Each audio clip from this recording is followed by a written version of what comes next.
아름다운 찬양 감사합니다. 오 거룩한 밤. 오늘 이 안식일 정말 잘 맞는 그런 찬양이 아닌가 이렇게 생각이 듭니다. 오늘 저는 마태복음 20장 28절에 있는 말씀을 통해서 예수께서 오심은이라고 하는 제목으로 함께 말씀을 나누기를 원합니다. 우리 찬양대가 오 거룩한 밤, 주님의 오심에 대하여 찬양하는 귀한 찬양을 했는데요, 우리 성도들도 화답송을 좀 한번 하면 어떻겠습니까? 그래서 우리 95장 천사 찬송하기를 우리 1절만 한번 다 같이 부르겠습니다. 95장 천사 찬송하기를.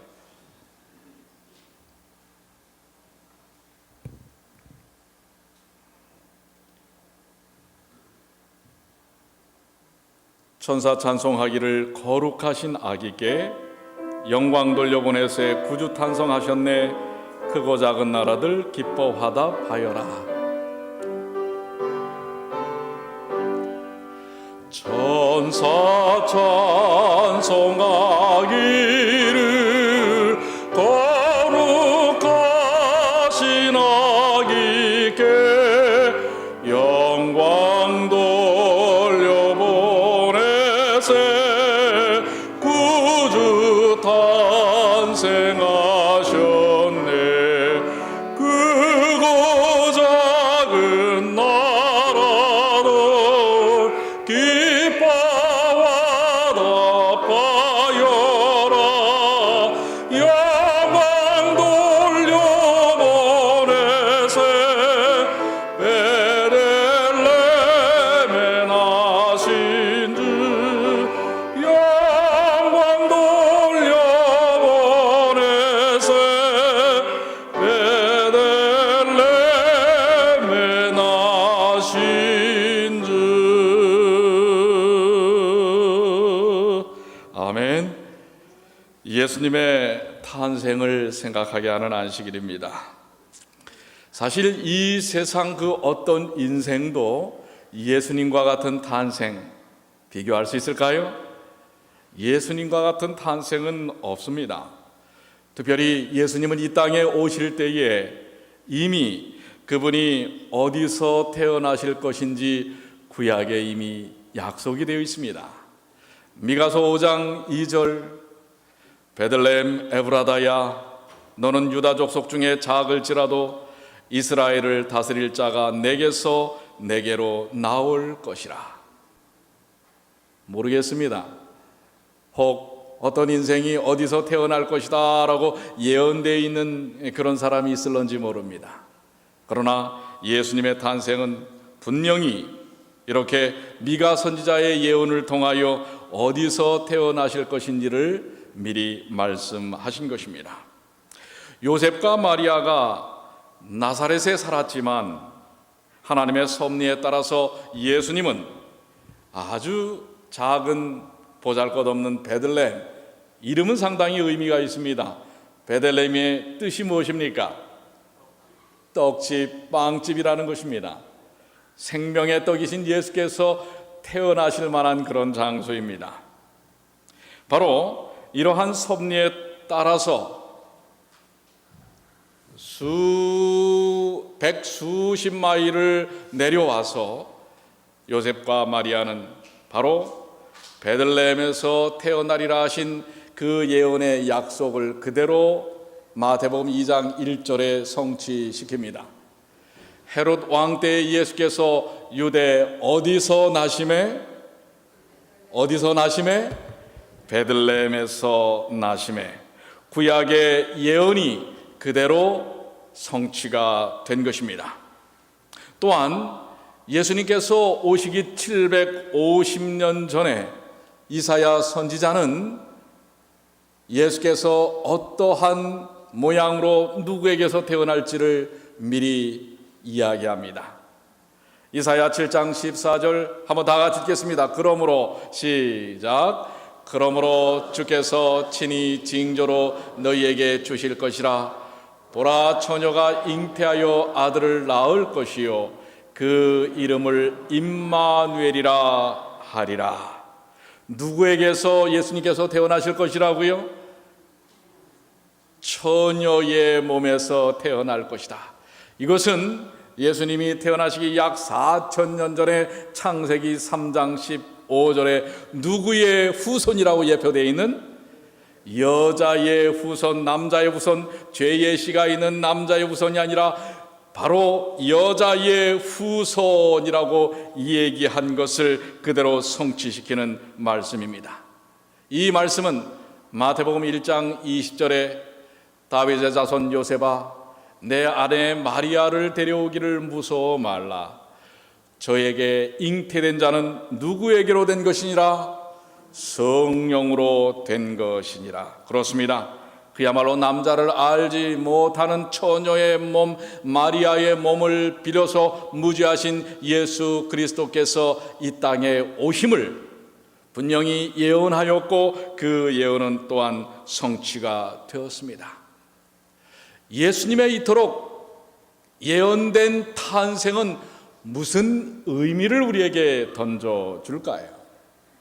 누가복음 2장 10절에 천사가 이르되 무서워 말라 보라 내가 온 백성에게 미칠 큰 기쁨의 좋은 소식을 너희에게 전하노라. 천사는 지금 뭐라고 얘기합니까? 어떤 소식을 전한다고요? 큰 기쁨의 좋은 소식을, 굿뉴스, 그야말로 가장 좋은 기쁨의 소식을 전하러 왔다. 그런데 바로 그 소식의 내용이 누구라고요? 바로 예수 그리스도 메시아께서 이 땅에 오신다고 하는 것입니다. 그렇다면 예수님이 오신 그 큰 기쁨의 좋은 소식의 이유가 무엇일까요? 왜 천사는 예수님의 오심이 큰 기쁨의 좋은 소식이라고 이야기하고 있을까요? 그것은 바로 본문의 말씀을 통해서 우리는 알 수 있습니다. 마태복음 20장 28절 인자가 온 것은, 인자가 누구시지요? 예수 그리스도시지요. 인자가 온 것은 섬김을 받으려 함이 아니라 도리어 섬기려 하고 특별히 밑줄 친 말씀, 자기 목숨을 많은 사람의 대속물로 주려 함이니라. 즉 자신의 생명을 다 바쳐서 이 땅에 있는 인류를 무엇하기 위하여 오셨다고요? 구원하기 위하여 오셨다고 하는 것입니다. 자신의 생명을 바침으로써 죄로 말미암아 죽을 수밖에 없는 죄의 삭슨 사망으로 죽을 수밖에 없는 여러분과 저에게 생명을 위하여 오셨습니다. 그래서 예수님의 이름의 뜻이 무엇입니까? 마태복음 1장 21절 다 같이 읽겠습니다. 아들을 낳으리니, 시작. 아들을 낳으리니 이름을 예수라 하라.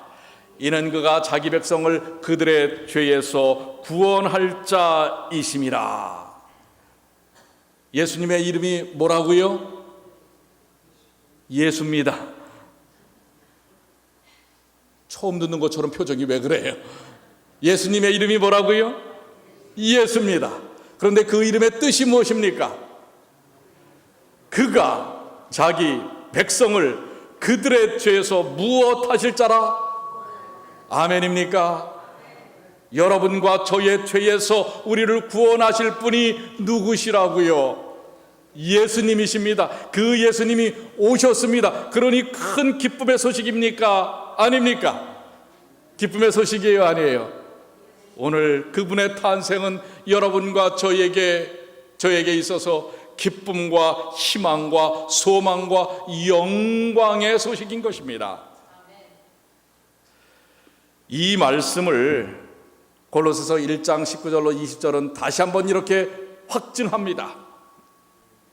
예수께서는 모든 충만으로, 아버지께서는 모든 충만으로 예수 안에 거하게 하시고 그의 십자가의 피로 화평을 이루사 만물 곧 땅에 있는 것들이나 하늘에 있는 것들 그로 말미암아 자기와 화목해 되기를 기뻐하심이라.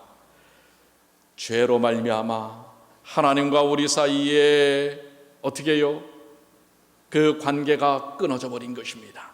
그런데 이제 예수께서 이 땅에 오셔서 십자가의 피로, 오늘 이제 우리가 잠시 후에 그 귀한 십자가의 피를 상징하는 몸을 상징하는 성만찬 예식을 할 것입니다. 바로 그 십자가의 피로 화평을 이루사 하나님 아버지와 우리 사이를 어떻게 하셨다? 화목해 하셨다. 오늘 이 예수 그리스도의 십자가를 통하여 하나님과 화목해 되는 여러분과 제가 되길 바랍니다. 또한 가족과 가족이 화목해 되기를 바랍니다. 형제와 형제가 화목해 되기를 바랍니다. 이웃과 이웃이 그리스도의 피로 화목해 되기를 바랍니다. 그러니 우리에게 기쁨의 큰 소식이 아니겠습니까? 오늘 그 기쁨의 소식으로 이 땅에 주님은 오신 것입니다. 그런데 어떻게 그것이 가능할까요? 그분이 오셔서 어떻게 그 일을 가능케 하셨을까요? 오늘 본문의 말씀이 바로 그것입니다. 그것을 가능케 하심은 자기 목숨을 많은 사람의 대속물로 줄여오신 우주의 왕이신 예수, 우주의 주권자이신 하나님이신 예수, 그분이 어떻게 그 일을 이루셨습니까? 바로 여기 밀줄 친 말씀처럼 인자가 온 것은 섬김을 받으려 함이 아니라 도리어 뭐하러 오셔서? 섬기러 오셨기 때문에 그 일이 가능하다고 하는 것입니다. 그래서 예수님의 이 십자가의 역사는 그분의 섬김의 태도 속에서 가능하게 된 것입니다.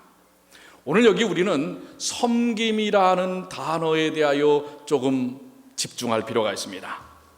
성경에서 섬김, 섬기다라는 말은 약 300번 정도가 나옵니다. 몇 번이 나와요? 300번 정도가 나와요. 그런데 이 300번 정도가 나오는 섬김, 섬기다라는 단어는 세 가지의 관점에서 주로 사용이 됩니다. 그 첫 번째가 뭐냐면 여호수아 24장 14절에 그러므로 이제는 여호와를 경외하며 온전함과 진실함으로 그를 섬기라. 너희의 조상들이 강저쪽과 애굽에서 섬기던 신들을 치워버리고 여호와만 섬기라. 즉 섬기다라는 단어는 주로 하나님과 강저쪽에서 섬기던 신, 우상, 이방신을 섬길 때 섬기다라는 단어가 사용이 됩니다. 우리가 예배를 영어로 뭐라고 하지요? 여러분들 순서지에 보시면은 나옵니다. 예배를 영어로 뭐라고 합니까? worship이라고도 하지만 또 예배를 드리다라고 하는 것을 뭐라고 하냐면 서비스라고 얘기합니다. 서비스입니다. 그런데 우리가 예배를 서비스라는 것은 섬기다라는 의미에서 서비스라고 사용을 하는 것입니다. 그런데 예수님께서도 이 단어를 마태복음 4장 10절에 이렇게 사용하셨어요. 이에 예수께서 말씀하시되 사탄아 물러가라. 기록되었을 때 주 너희 하나님께 경배하고 다만 그를 섬기라 하였느니라. 예수님께서 섬기다라는 단어를 사용하실 때는 누구를 경배하고 섬길 때 사용하신다라고 말씀하고 있어요? 하나님께 경배하고 섬길 때만 섬기라는 단어를 사용하셨다고 하는 것입니다. 즉 여기 예수님께서 사용하신 섬기다, 또 조금 전에 우리가 읽었던 여호수아서에 있는 섬기다라는 단어의 의미는 우리 사람들이 하나님을 대할 때 나타나는 태도나 행동을 의미할 때 바로 섬기다라는 단어를 쓴다고 하는 것입니다. 자, 사람들이 누구를 대할 때요? 누구를 대할 때? 하나님을 대할 때 쓰는 단어가 바로 이 섬김, 섬기다라는 것입니다.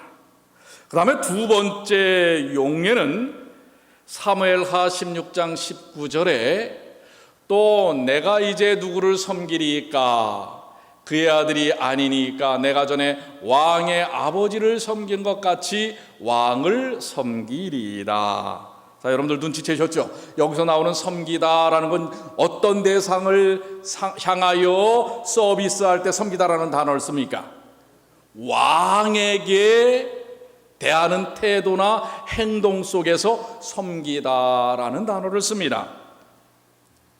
세 번째는 마태복음 6장 24절에 한 사람이 두 주인을 섬기지 못할 것이니, 즉 여기서 섬기다라는 뜻은 종이나 노예가 주인을 대하는 태도나 행동 속에서 나타나는 모습을 섬기다라고 이야기합니다.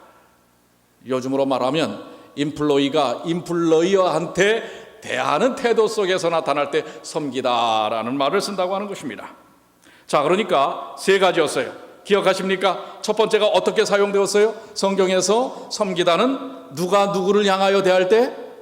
사람이 하나님을 향하여 대하는 행동과 태도 속에서 섬기다라는 단어를 씁니다.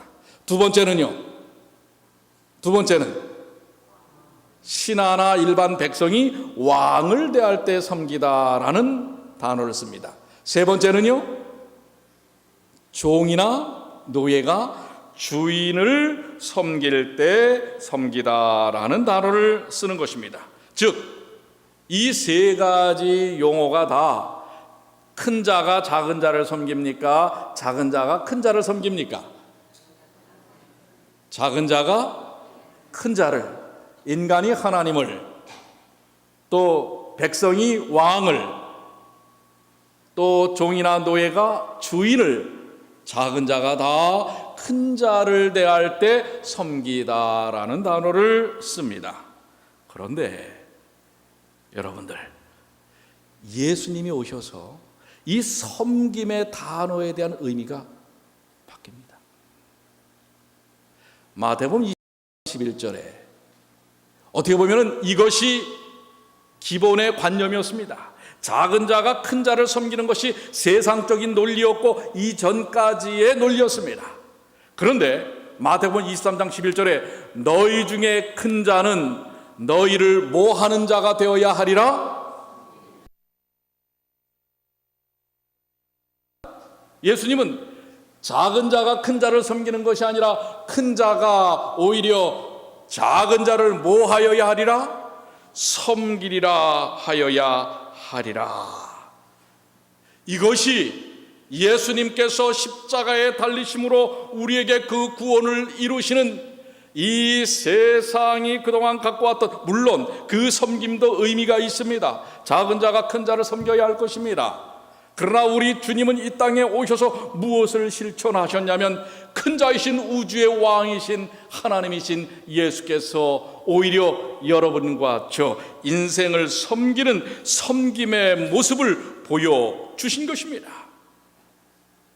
그래서 오늘의 본문의 말씀이 그 십자가의 놀라운 위대함을 드러내는 것입니다.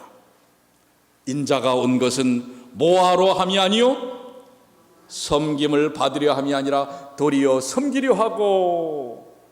그렇습니다. 예수님은 이 말씀을 제일 먼저 실천에 옮기셨습니다. 그것이 바로 이 본문의 말씀이요 십자가의 정신인 것입니다.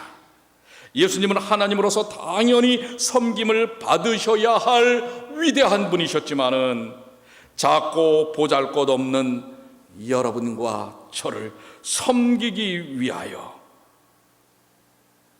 하나님처럼, 왕처럼, 주인처럼 섬기기 위하여 이 땅에 오셨다고 하는 것입니다.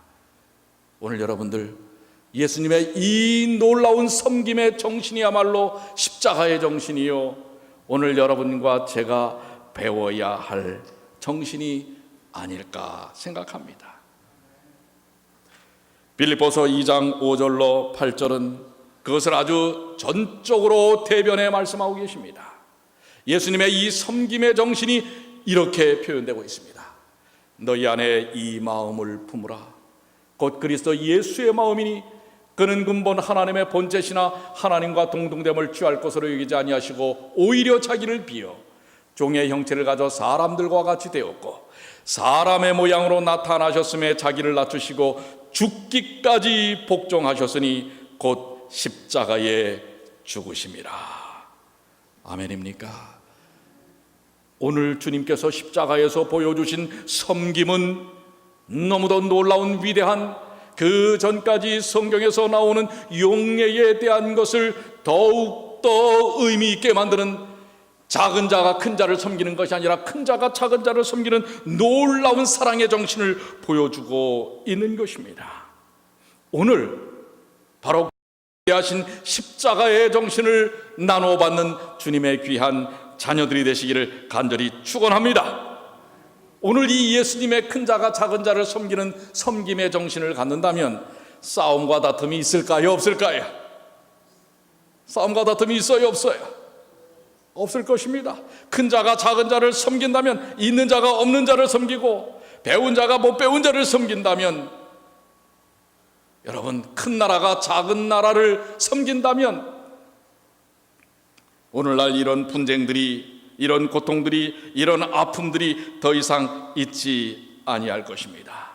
그런데 우리는 참 연약합니다. 예수님의 제자들의 모습 속에서도 보지 않았습니까?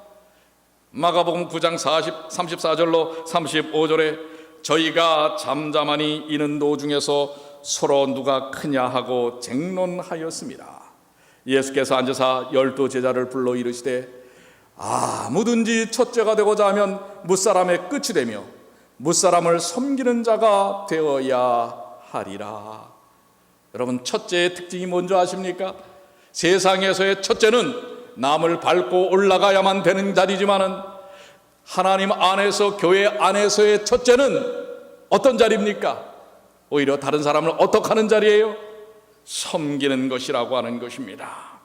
이것이 바로 예수님께서 우리에게 분명히 보여주시는 것입니다. 그런데 예수님의 제자들도 성령의 충만을 경험하기 전까지는 이 의미를 체험하지 못합니다.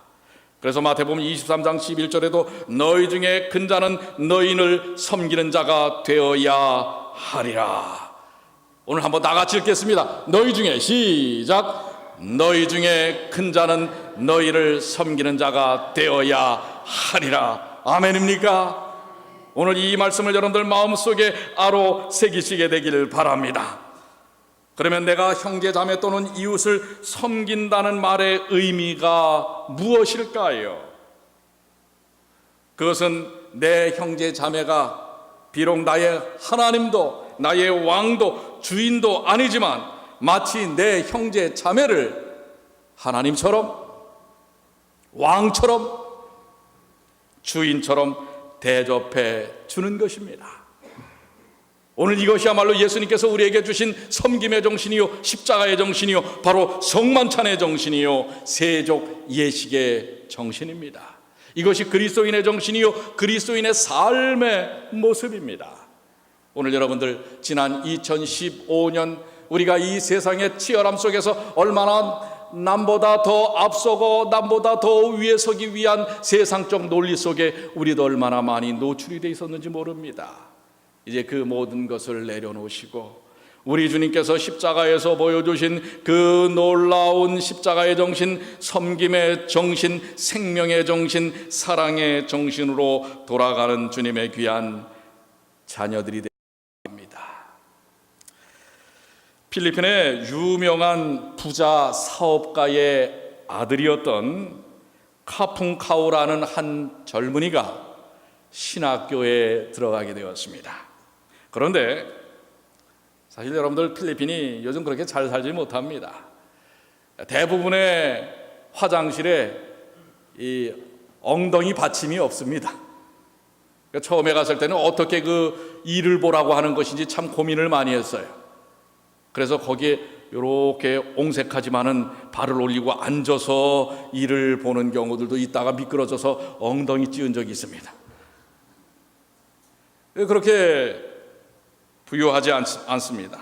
학교에 가보니까 화장실과 욕실이 매우 더럽고 냄새가 나는 등 불결해서 쓸 수가 없어요, 기숙사에서.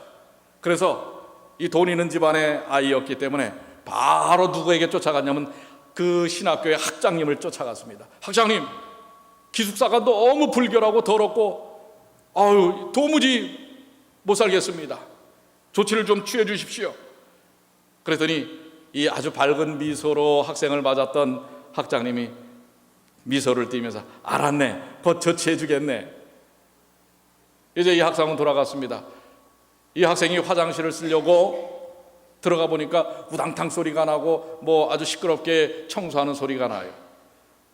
그래서 청소부가 와서 이제 드디어 내가 이렇게 얘기하니까 바로 조치를 취해 주는구나 하고 가슴이 뿌듯했는데, 이렇게 보니까 뒷모습이 좀 이상해요. 가까이 가서 보니까 누가 지금 이 화장실 청소를 하고 있는 거예요? 학장님이 하고 있는 거예요. 그리고 이 학생이 깜짝 놀란 거예요. 아니, 어떻게 학장님이 여기서 이렇게 청소를 하고 계십니까? 청소부를 시키고 사람을 시켜서 용역회사를 시키든지 돈을 줘서 다른 사람을 하셔야지 어떻게 이렇게 하십니까? 그랬더니 이 학장님이 하시는 말씀이 이렇습니다. 학생, 천국은 그런 곳이라네. 교회나 신학교는 일을 보는 사람이 먼저 하는 걸세. 돈으로 해결하는 것이 아니고 힘으로 해결하는 것도 아니네. 불결하다고 생각하는 사람, 잘못됐다고 보는 사람, 쓰레기를 보는 사람 하나하나가 청소할 때 우리의 삶은 깨끗해질 것이라는 걸세. 자네가 부잣집 아들로 여기 와서 보니까 좀 불결해 보이지? 그것을 느끼는 사람이 이 일을 하면 이 학교는 더욱더 깨끗해질 수 있을 거네.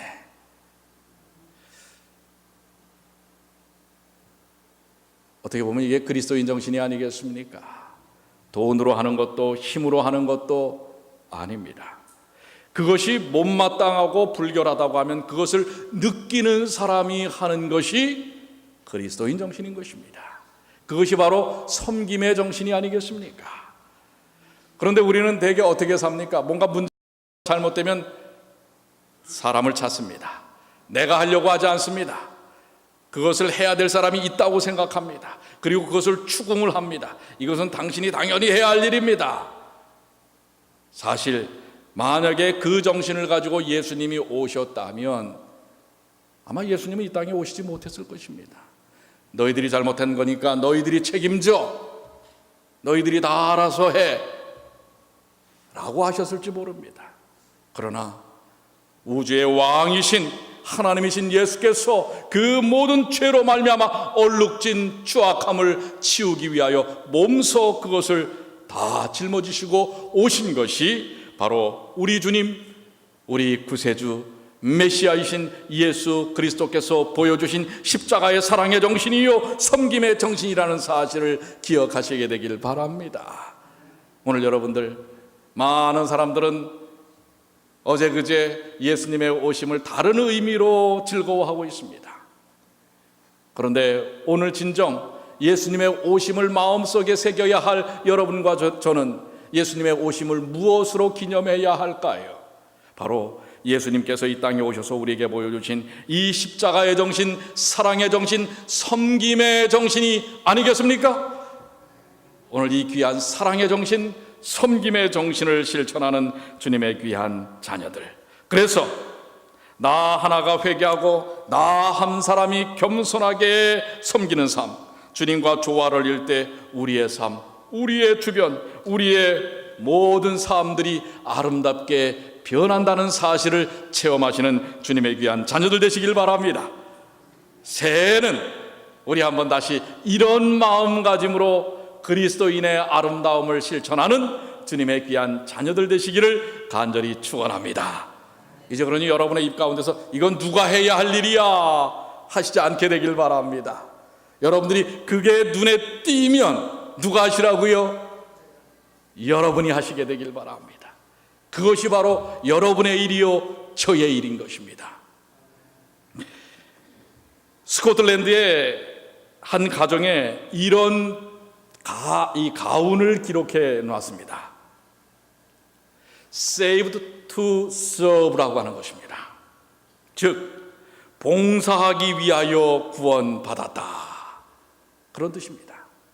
여러분과 저는 어떤 면에서는 이 말씀의 뜻대로 살아야 할 사람이 아닌 것인가 생각합니다. 우리는 봉사하기 위하여 구원받은 사람입니다. 섬김을 모르는 삶은 구원에 감격이 없는 삶이라고 이야기합니다.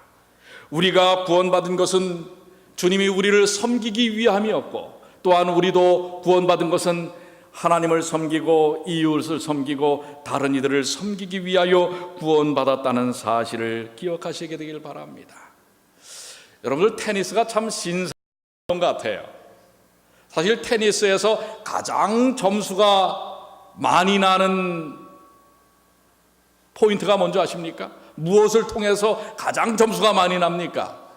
랠리요? 스파이크요? 아닙니다. 서브입니다. 서브. 첫 번째, 서브를 어떻게 넣느냐에 따라서 거의 점수를 냅니다. 근데 사실은 서브를 세게 넣어요? 약하게 넣어요? 세게 넣지요. 상대방이 뭐하게? 못 받게. 근데 왜 해필이면 서브라고 했어요? 희한하죠? 그래서 신사적인지 모르겠어요. 비록 못 받게 주지만 섬긴다라고 하면서 줍니다. 여러분, 우리 그리스도인의 삶은 어떤 면에서 상대방이 못 받는 서브가 아니라 받는 서브를 주는 삶이 되어야 할 것입니다. 우리의 인생은 서브가 되어야 됩니다. 서비스가 되어야 합니다. 그리고 서버가 되어야 합니다. 다른 사람을 돕는 삶을 살아야 할 것입니다. 잠시 후 우리는 주님이 보여주신 서브를 받을 것입니다. 바로 예수님께서는 여러분들 잘 아시는 대로 베드로에게 다가서셨습니다. 요한복음 13장 8절로 10절에 베드로가 가로되 내 발은 절대로 씻기지 못하리이다. 예수께서 대답하시되 내가 너를 씻기지 아니하면 내가 나와 상관이 없느니라. 내 서브를 받지 않는다면 너는 나랑 상관이 없어 라고 주님이 말씀하시는 것입니다. 그랬더니 시몬 베드로가 가로되 주여 내 발뿐 아니라 손과 머리도 씻겨 주옵소서. 예수께서 가라사대 이미 목욕한 자는 발밖에 씻을 필요가 없느니라. 온 몸이 깨끗하니라. 너희가 깨끗하나 다는 아니니라 하시니라. 그렇습니다. 예수님께서 우리의 주님이 되시는 이유는 예수님이 우리의 더러운 추악한 모든 생애를 십자가를 통하여 서비스해 주신 것입니다. 정결케 해 주신 것입니다. 그리고 제자들의 발을 씻기시는 이를 통하여 그 사랑의 실천이 어떤 자세에서 나왔는지를 보여주신 것입니다. 그것이 섬김의 정신입니다. 더러운 발을 씻겨 주셨기 때문에 그분은 우리의 구주이신 것입니다. 그래서 여러분과 저는 주님의 씻겨주신 발을 통해 구원의 역사를 다시 한번 체험하는 것입니다. 왜 우리들이 서로 형제 자매라고 부르는 줄 아십니까? 자, 우리 옆에 있는 분에게, 남자분에게는 형제요, 여자분에게는 자매요 라고 한번 좀 불러보시기 바랍니다.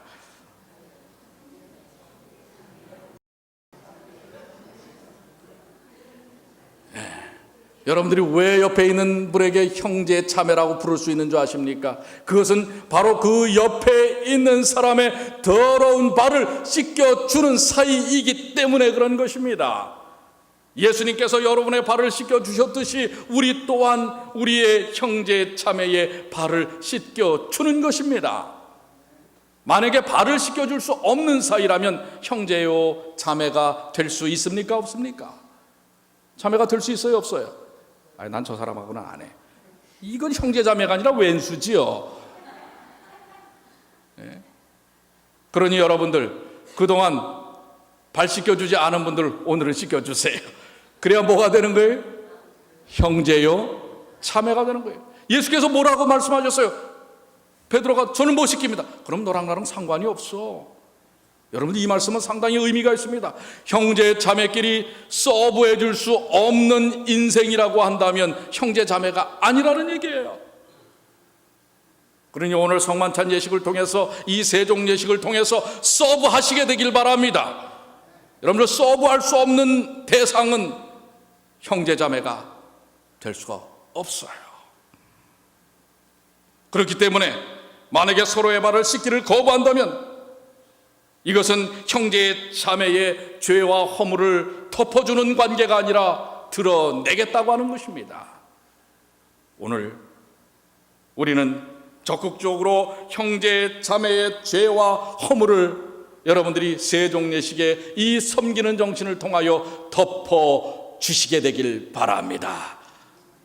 그동안 우리 서로가 서로를 혹 아니셨겠지만 허물과 죄를 덮어주지 못했다면 오늘 이 귀한 날을 향하여 예수께서 발을 씻기심으로 허물과 죄를 덮어주셨던 것처럼, 정결케 해주셨던 것처럼 우리의 사랑하는 형제 자매의 죄와 허물을 덮고 씻어주시는 주님의 귀한 자녀들 되시게 되기를 바랍니다. 그래서 언제나 겸손하고 온유한 마음으로, 그리고 상대방을 하나님처럼, 왕처럼, 주인처럼 섬기면서 배려하는, 그러면서 주님의 오시는 그때까지 함께하는 주의 백성으로 서시는 주님의 귀한 자녀들 되시기를 바랍니다. 우리 주님께서 나는 섬김을 받으려 온 것이 아니라 섬기러 왔다라고 하신 그 말씀의 뜻을 새기십시오. 오늘 그 말씀을 실천하는 사람이 그리스도인이요, 또 그 실천하는 그리스도인들의 모임이 교회요, 그 모임을 이루는 사람들이 성도인 것입니다. 오늘 이 마지막 안식일, 이제 이 귀한 아름다운 십자가의 정신, 사랑의 정신, 섬김의 정신을 오늘 이 겸손 예식, 세종 예식을 통하여 나누시고 누리시는 주님의 귀한 자녀들 되시길 바랍니다. 사실 이 세종 예식 없이 성만찬에 참여하시면 안 됩니다. 그 겸손의 정신이 없는데 어떻게 성만찬 떡을 드실 수가 있어요? 그러니까 여러분들 오늘 한 분도 빠짐없이 귀한 세족의 예식, 겸손의 예식을 통해서, 이것은 내 사랑은